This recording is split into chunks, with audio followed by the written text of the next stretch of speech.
Bonjour à tous et à toutes, bienvenue sur Frais Matin.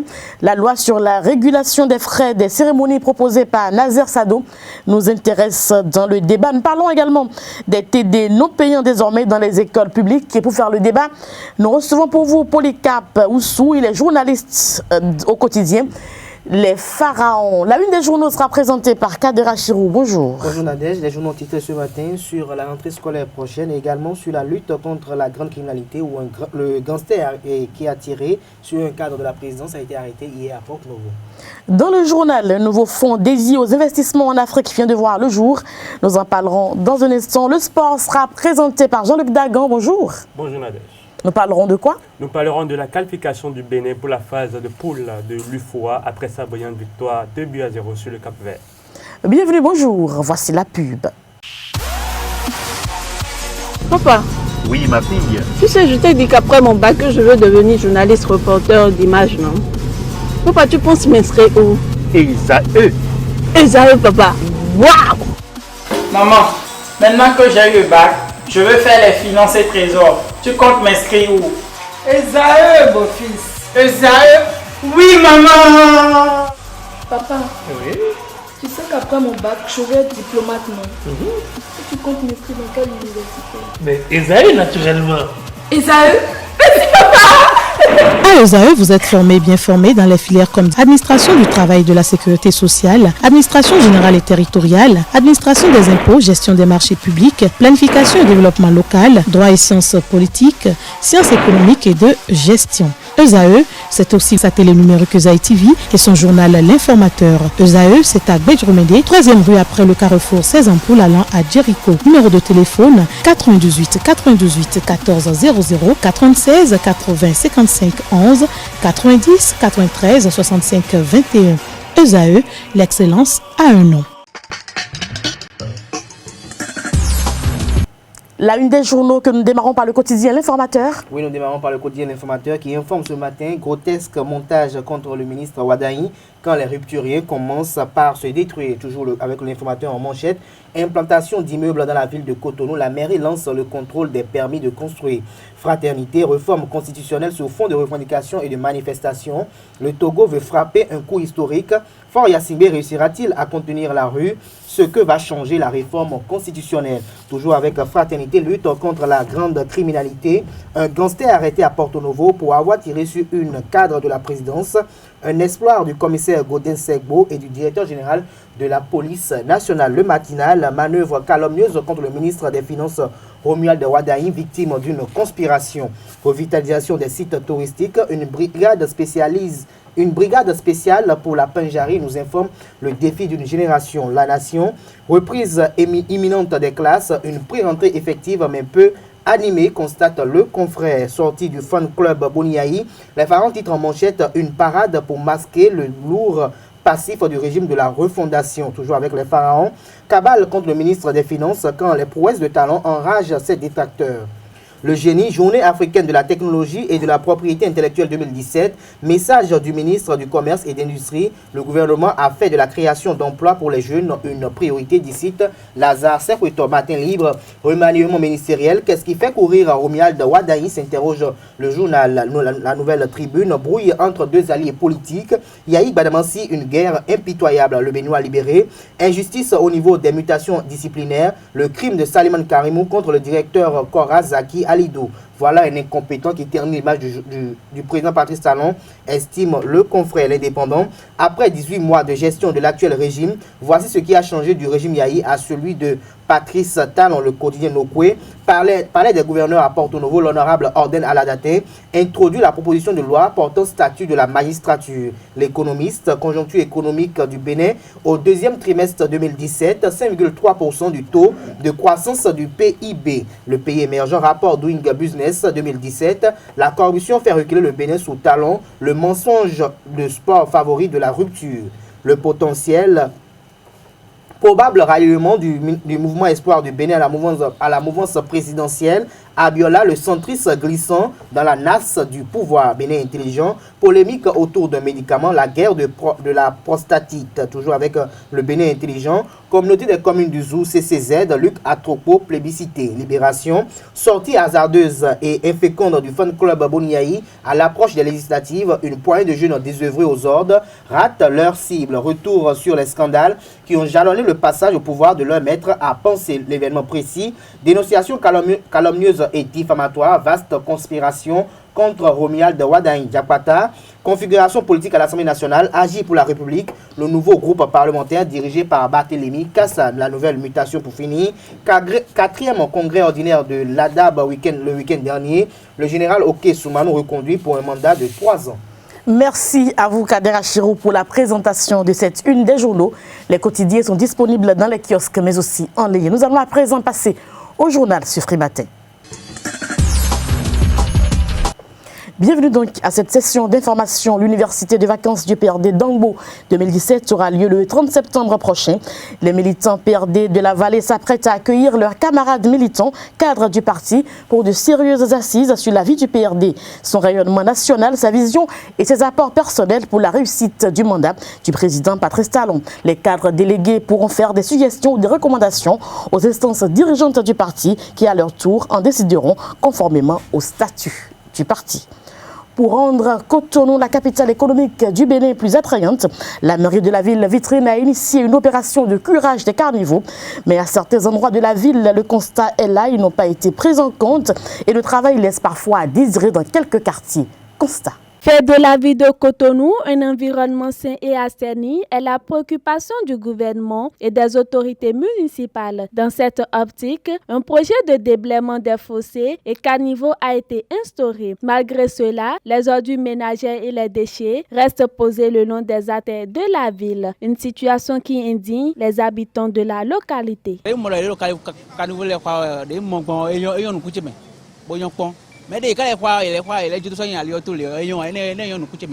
Le tout ne suffit pas de curer les caniveaux et laisser les ordures au bord des caniveaux et c'est pas bon pour la nature. Et quoi, il doit en baisser. Il doit en baisser Le curage des caniveaux et conducteurs d'eau usée est une bonne initiative, mais si les ordures doivent être délaissées aux abords des pavés, cela pourrait causer des maladies aux enfants et à toute la population. Il ne faut pas laisser les ordures en l'air, il faut ramasser. On doit nécessairement dire aux autorités de penser aux ordures qu'ils ont laissées, sinon ça rendra malade les habitants.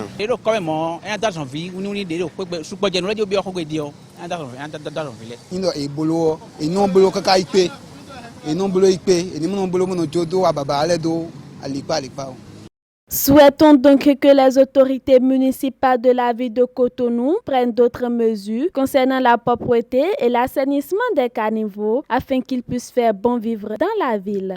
La fabrication du gari est l'une des particularités de la commune de Toribocito. Cette activité est exclusivement réservée aux femmes. Pour mieux comprendre le processus de la fabrication du gari, une équipe de ZAE TV s'est rendue sur Avamé. Reportage. Elle s'appelle Lady Tevoudré comme sa compère. Elles sont toutes fabricantes et vendeuses de gari à Toribocito dans l'arrondissement de Gansa Avamé. Pour la préparation de la farine du gari, Dame Lady s'astreint à un travail fastidieux, de la prise du manioc dans les champs, de son pelage, de sa préparation avec le feu incandescent du foyer et sa mise en vente.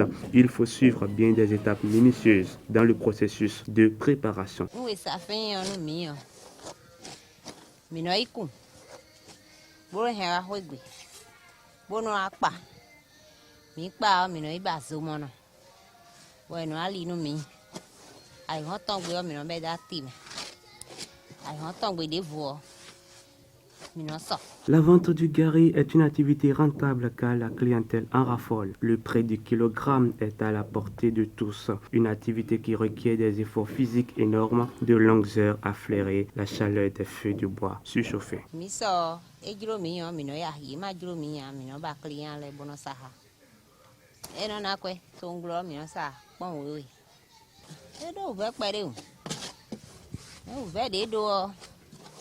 À quoi bah toi mon gbe ouvert hone. Non la quoi bah yo anaïk benu lebi. Et do ouvert gégé à nous aja pipa do poko anaïk ka bona pa pe. Mais si ça winwe yo e mi no wan supo adoji. Ni koto bibla po wecho ana blabo. E na huo e de so e do ouvert pe de bonu men de do pato yo.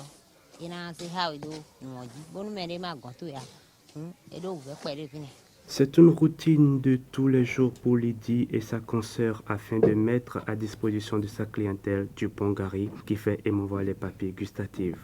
Le secteur des infrastructures en Afrique attire toujours les investisseurs à travers le monde. Un nouveau fonds dédié aux investissements en Afrique vient de voir le jour. Le fonds qui s'étale sur une durée de 10 ans pour 10 à 15 investissements a déjà reçu des engagements de 550 millions de dollars. L'objectif au travers des différentes réalisations à venir est de soutenir la croissance économique en Afrique. Merci à tous et à toutes pour l'attention. C'est la fin du journal sur Frimatin. Polycarpe Poussou, bonjour. Bonjour, chers confrères. Vous êtes journaliste au quotidien Les Pharaons. Kadera Chirou, bienvenue donc sur le débat. Nous parlons des TD qui sont devenus non payants dans les écoles publiques à leur talent. Qu'est-ce que vous en pensez? Alors, les TD non payants, désormais, je ne voudrais pas dire tout de suite que c'est une bonne nouvelle, mais quelque part, c'est une bonne nouvelle pour les parents de ces élèves des collèges publics surtout, parce que vous savez aujourd'hui quelles sont les réelles causes de cette décision gouvernementale. Il faut partir de la cause. La cause, c'est vrai, on organise aujourd'hui des TD dans les collèges publics, aussi bien publics que privés, mais ce que le gouvernement reprend surtout au niveau du public, c'est la décision a été prise d'abord suite à la plainte des parents. Les parents qui estiment que les TD sont en quelque sorte des stratégies pour acharner les enfants. Alors qu'en principe, l'élève qui est au public, a priori, ce sont les parents qui ont de faibles revenus, je ne dirais pas les pauvres, qui envoient les élèves dans le public. Mais les parents se rendent compte en fin d'année que bien que leurs enfants soient au public, ils investissent beaucoup plus. Et le mal dans tout ça, c'est que ces enseignants qui organisent des TD mettent une certaine pression sur les enfants. On les torture en quelque sorte psychologiquement. Soit on les oblige à venir à cette TD-là par des stratégies qui ne sont pas trop bien. Par exemple, un enseignant qui demande à 50 élèves de payer des TD, supposons un document qui est à 100 francs, il prend 200 francs chez les enfants. Et le drame, quand les enfants ne payent pas, on renvoie ceux qui n'ont pas payé et l'exercice qu'on a donné, l'exercice qu'on a fait avec les autres qui ont payé au TD, c'est à ce exercice qu'on ramène en interrogation écrite en devoir surveiller. Du coup, ça constitue en quelque sorte un choc psychologique pour ces enfants-là et pour les parents évidemment qui ont voulu quand même avec leurs maigres moyens inscrire leurs enfants dans les privés et dans les publics, si j'allais dans les collèges publics. Donc je pense que la décision du gouvernement vient soulager un tout petit peu les parents quand même il faut penser aux conséquences. Alors une décision qui soulage les parents et le confrère fait bien de dire qu'il faut penser aux conséquences. Vous pensez que les enseignants seront maintenant bien à l'aise pour donner des cours lorsqu'ils savent qu'ils ne gagnent au finish rien? Non, je pense que le gouvernement a déjà mis en place une myriade de stratégies pour quand même soulager un peu ou peut-être améliorer leurs conditions de travail, les conditions de vie. Je partage l'opinion. On se connaît au Bénin, on sait qu'on n'est jamais satisfait. Hein? On n'est jamais satisfait et ils ne seront jamais satisfaits, quel que soit, même si le gouvernement décide même de tripler leur budget, ils ne seront jamais satisfaits. Mais je pense que l'initiative ou l'idée du gouvernement de quand même interdire les TD payants dans les établissements privés, les établissements publics, est quand même une idée salvatrice parce que dans la mesure où, lorsque vous voyez les enseignants, puisque TD de l'origine c'est les travaux dirigés. Et quand on parle de travaux dirigés, c'est que quand il y a généralement, on fait un cours, à l'issue du cours, on fait des exercices pratiques. Des exercices pratiques que l'enseignant ou le professeur ou le maître peut-être dirige avec les enfants pour leur montrer peut-être l'application des notions qu'il a eu à les enseigner tout au long de l'année scolaire ou tout au long du cours ou bien du module en question. Mais il se fait aujourd'hui que les enseignants, au cours de l'année scolaire, ne font pas d'exercices pratiques. Ou bien on donne peut-être des exercices aux enfants à faire à la maison, mais qu'on ne contrôle même pas. Et comme là, c'est bien souligné pour les CAP, c'est un cas qui est très probant aujourd'hui, surtout dans les établissements privés, où on exige aux enfants de venir au TD au TD payant. S'ils ne viennent pas au TD, vous allez voir que c'est exactement l'exercice du TD qui figure à nouveau au niveau du devoir ou au niveau des interrogations écrites. C'est pareil aussi au niveau des examens nationaux. Il faut avoir le courage de le dire parce qu'il y a eu des années où on a entendu dire que tel établissement, c'est le TD où on est allé suivre un tel établissement privé, c'est exactement le TD qui revient. Alors on a comme l'impression que pour le cours, pour l'enseignement, les enseignants ne veulent plus donner le maximum au niveau du cours, donc ils veulent donner beaucoup plus au niveau du TD parce qu'ils savent que si ce qui est au TD est ramené, puisque c'est eux-mêmes qui composent encore les épreuves pour les devoirs et les examens, ils savent que si c'est eux qui vont composer, il suffit juste d'amener l'épreuve du TD pour l'examen et le tout à jouer. Je pense que le gouvernement...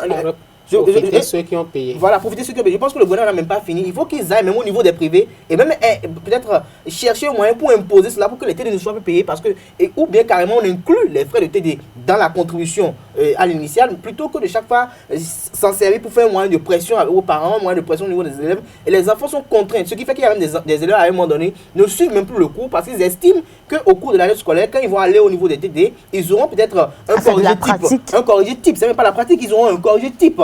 Et des preuves ou un corrigé type des preuves, oui, des preuves. Et c'est à cela qu'ils vont s'en tenir. Je parlais même par rapport au TD payant avec un enseignant qui me dit qu'il a corrigé une copie au baccalauréat dernier où l'élève a déversé exactement, il a bûché le corrigé type d'un exercice. Et il a eu l'exercice similaire qui est sorti, mais ce n'était pas les mêmes chiffres. Mais lui, là, il a déversé de A à Z le corrigé type qui a été appliqué parce qu'on l'aurait peut-être appris, peut-être que dans tel établissement privé ou dans telle école publique, quand on organise les TD là figurent forcément ou bien l'épreuve nationale à l'examen, ça transgresse un peu au niveau de l'examen. Donc, on est forcé à bûcher. Donc, je pense que le gouvernement doit revoir encore. C'est vrai, c'est un véritable pas, mais il faut qu'on aille au niveau des établissements privés et qu'on repense maintenant au niveau de la composition des épreuves pour les examens. C'est vrai que ce soit forcément ce que les enfants ont vu en classe, mais qu'il n'y ait pas quand même une sorte qu'on appelle de disparité au niveau des enseignants ou soit c'était l'école qui ont quand même la priorité. C'est les mêmes enseignants qui font les TD, qui proposent les sujets. Donc ça, est-ce que ce sera compliqué à éviter? Parlant justement d'enseignants, moi j'ai échangé avec un enseignant qui m'a dit en réalité, pourquoi demander aux élèves de payer les TD?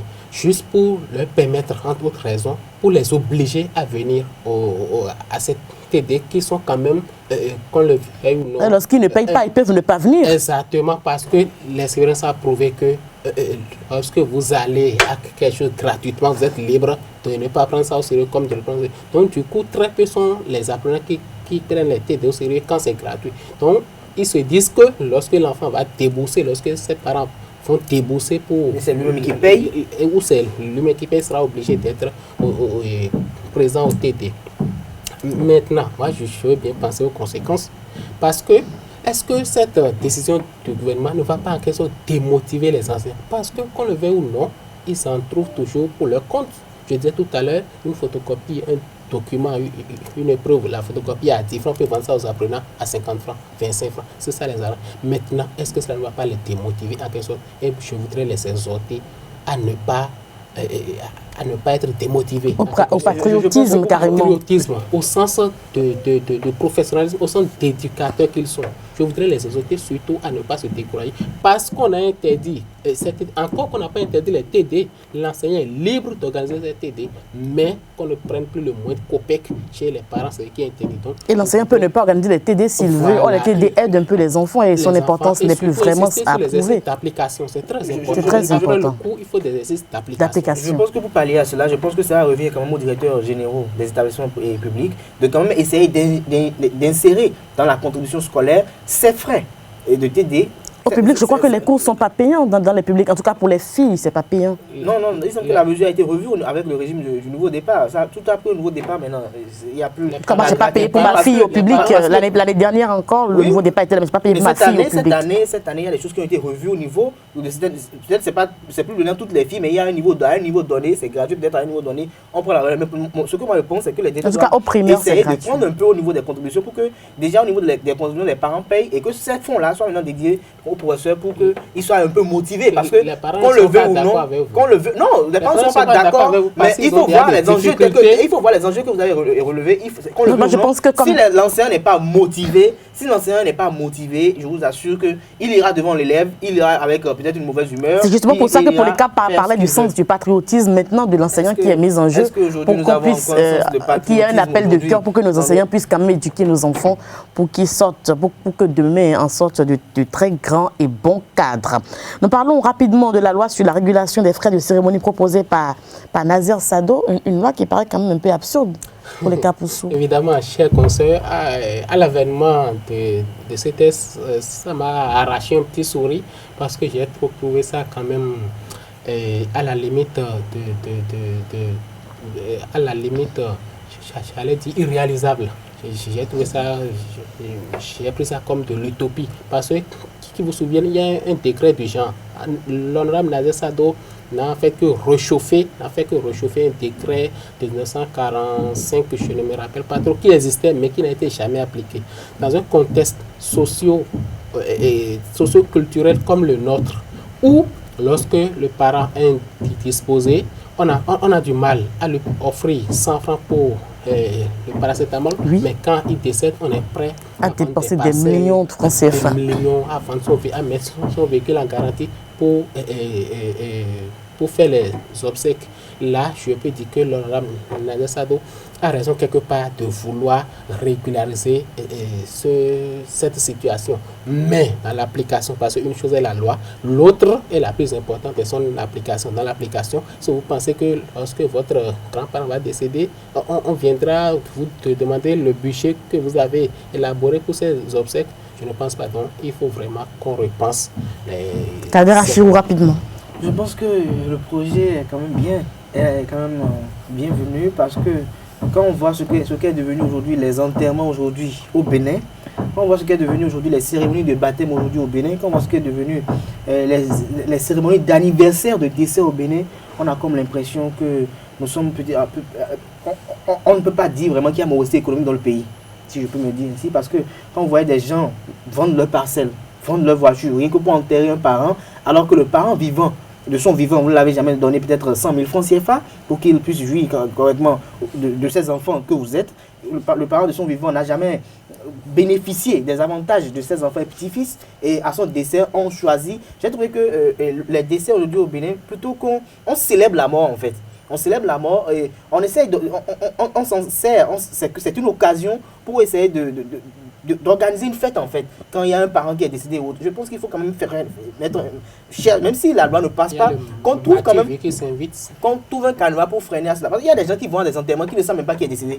Les gens vont à des enterrements, on dit, comme on le dit généralement. Mais le confrère a bien fait de préciser que nous sommes dans un contexte socioculturel, on a nos réalités. Dans un pays où lorsque vous enterrez votre père, on vous dit mais il a enterré son père avec du piaota, vous donnez en fait la risée des populations.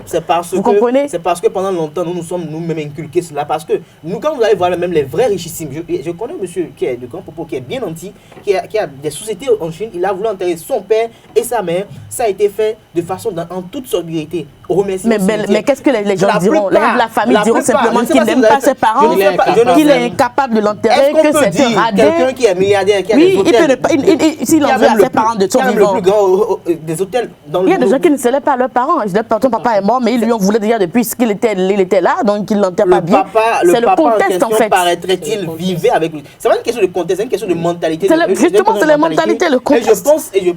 Et je pense qu'il faut quand même faire un travail dessus parce que ça ne sert à rien de voir des gens qui sont toujours en location, qui vont dépenser 5 millions pour enterrer un parent. C'est même pas un parent, même c'est peut-être un parent de la belle famille. On va dépenser 5 millions pour dire qu'on veut se faire de l'honneur. Alors que dans le même temps, on a des problèmes dans le pays. Moi, je pense pas que ce n'est pas une loi qui doit régler le problème, mais qu'on revoit les mentalités dès les enfants maintenant, qu'on essaie de leur parler. J'ai fait le débat la dernière fois avec un Canadien qui disait qu'au Bénin, il se demande si le Bénin pourra vraiment se développer. Mais il est au Canada justement, il ne comprend pas nos réalités. Parce qu'il dit, voilà la voiture que lui a par exemple et qui roule sur nos routes, ça lui fait dépenser beaucoup en termes d'entretien de la voiture. Mais si l'État demande par exemple à chaque Béninois par exemple de donner près de 50 000 francs ou bien 100 000 francs au-delà des frais qui sont pris au niveau de l'achat de la voiture pour quand même entretenir les routes ou même pour quand même réaliser des pistes, on dira que c'est trop cher. Mais le Béninois n'a pas peur d'aller dépenser peut-être 10 millions. N'a pas peur, le Béninois honore son père défunt ou sa mère défunte. Donc le Béninois, c'est pas une peur, au contraire. Je pense que... Dans sa tête, en fait, c'est une façon d'honorer son père ou sa mère qui ne vivent plus. C'est une façon d'honorer, mais je pense que... Ce n'est pas méchant, en fait. Posthume, c'est pas méchant. Je pense qu'on peut le faire. On peut le faire. Il y a des régions du pays où je connais, je ne voudrais pas citer de région, mais la personne décède à midi, à 14h, elle est inhumée, voilà. Ça dépend de chaque région, en fait, du pays, des réalités. Mais à Porto-Novo, vous comprenez que chez moi, c'est pas possible que ça se passe comme ça. Ailleurs, le gars décède, d'abord on bloque toute la ruelle. Mais il y a autre chose, c'est que les parents, même avant de mourir, vous disent, moi je suis de Porto-Novo, vous disent clairement, si je meurs, que tu m'enterres mal, tu auras des problèmes. Les parents même veulent des fêtes qu'on célèbre leur mort. Je pense qu'on puisse peut-être rendre grâce à Dieu quand on apprend que quelqu'un est décédé à l'âge de 48 ans, 100 ans. Voilà. Je pense qu'on puisse que ce soit une grâce, on rende grâce à Dieu en faisant une fête. C'est une action de grâce en fait. Un jour plutôt. Mais que quelqu'un soit décédé à 40 ans, à 50 ans, et qu'on bloque une vont sur 3 jours. Vous connaissez le Sahara. Le Sahara, c'est pour donner à manger à tout le monde. Merci beaucoup. Polycarpe Moussou, merci à vous. Vous êtes journaliste au journal Les Pharaons. Merci à vous d'avoir participé au débat sur Free Matin. Avec nous, nous allons passer au sport avec Jean-Luc Dagan. Les sports avec Jean-Luc Dagan, tour préliminaire de l'UFOA. Le Bénin gagne le Cap-Vert 2-0 et se qualifie pour la phase de poule du l'UFOA. Bonjour Nadège, bonjour chers amis internautes. Les écureuils du Bénin pour leur entrée dans le tournoi de l'UFOA ont pris le dessus sur les requins bleus du Cap-Vert par le score de 2 buts à 0 grâce à des réalisations de Ibrahima Ogunlola à la 64e minute du jeu et Ouseni Aïndé à la 90e. Pour la suite de la compétition, le Bénin joue la Côte d'Ivoire le vendredi 15 septembre 2017 à 11h et il joue ensuite le dimanche 17 septembre contre le Sénégal, puis enfin le mardi 19 septembre, les hommes de Oumat Mongo vont affronter le Niger. Bonne chance donc à notre équipe nationale. Résultat des matchs de la C1 joués ce mardi en Europe. A eu le Barcelone, Juventus 3-0, Bayern Munich, Anderlecht 3-0, Manchester United, Bâle 3-0, Benfica, CSKA Moscou 1-0, Celtic Glasgow, PSG 0-5, Chelsea, Karabag 6-0, Olympiakos Pirée, Sporting 2-3, Roma Atlético 0-0. Et puis, pour finir, les affiches du jour de la Ligue des Champions. Oui, l'UFC Porto sera confronté, va jouer contre le Beşiktaş. Le Shakhtar Donetsk va affronter Naples. Feyenoord joue Manchester City. Liverpool joue Séville. Maribor sera opposé à Sparta Moscou. L'Esp joue Monaco. Le Real Madrid affronte Apoel. Et enfin Tottenham joue Borussia Dortmund. Merci à vous Jean-Luc Dagan pour l'information sportive. On va se retrouver. Vous avez vu les écureuils, hein? Ils ont gagné, n'est-ce pas? Ah oui, vraiment. C'est une belle entrée. C'est une très belle entrée. Et on le souhaitait hier, Jonathan et moi. On leur souhaite beaucoup de courage et puis on souhaite qu'ils remportent aussi ce tournoi. Pourquoi pas. Merci à vous Jean-Luc Dagan pour les sports sur Free Matin. Et c'est la fin de votre émission matinale. Merci à tous et à tous pour l'attention. À demain. D'ici là, portez-vous bien. Au revoir.